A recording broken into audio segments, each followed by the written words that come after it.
Outside the security cordon today, something rather British and quietly impressive. To then turn around and say that people voted for no deal is a con. A small protest from Remainers, Brexit partygoers joining them in earnest but polite debate. We're here in Coventry at the Brexit party launch with Nigel Farage. We're here basically asking people, a no-deal Brexit will be adapted to the UK. Change my mind. So if you fancy it, come change your mind. If you want to have a second referendum, enact the first one first, wait for, things move pretty quite fast now, wait for about 10 or 15 years and have another one. You can't simply decide to change the decision that was taken, should have been last week, but 3 years ago, and then not enact it. So we could have left the EU on the 29th of March with the deal Theresa May negotiated. No, that was a surrender document. It wasn't a deal. But it would have taken us out of the EU.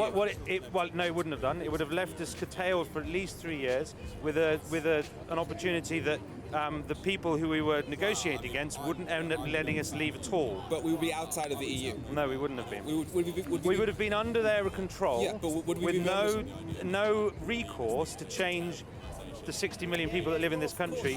We would have been. It would be like you wouldn't have signed a document like that unless you'd just lost a war. You don't need to convince me that the document. It was a terrible document. You don't need to convince me that it was and that's why this has happened. Sir, you don't need to convince me that she changed her mind. Sir. Put something forward that was not Brexit. You do not need to convince me that it's a terrible document, but we would stop being members of the EU, would we not? No, we wouldn't have been. We would not be members. Well, I see your point. I see your argument. We would be out. But technically, we would be out of the. It may well be the case. We would be outside of the EU.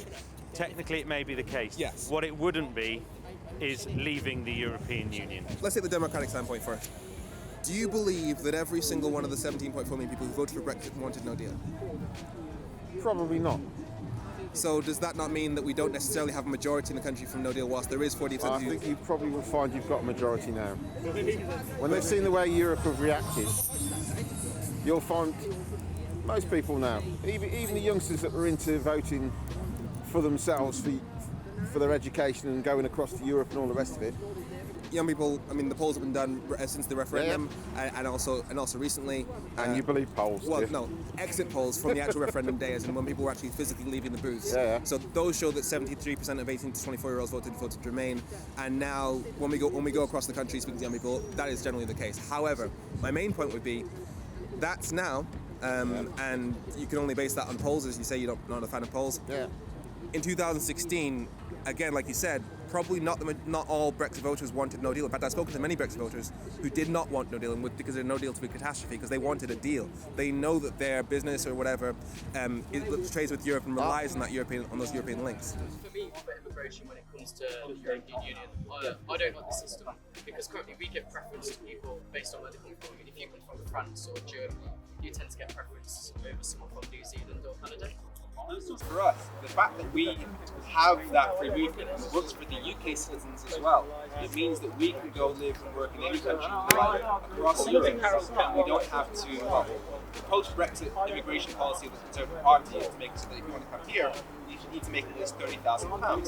So when EU countries introduce the same to us, that means that we've turned free movement into an elite privilege. And I completely agree with you. I mean, we disagree on Brexit, but I don't agree with the Conservatives' policy to have £30,000. I think what we need to do is, post-Brexit, we can have an immigration system which doesn't give preference based on race. So don't matter what country you come from, it's based on things like language skills and other skills which are going to contribute to the economy. So there you have it.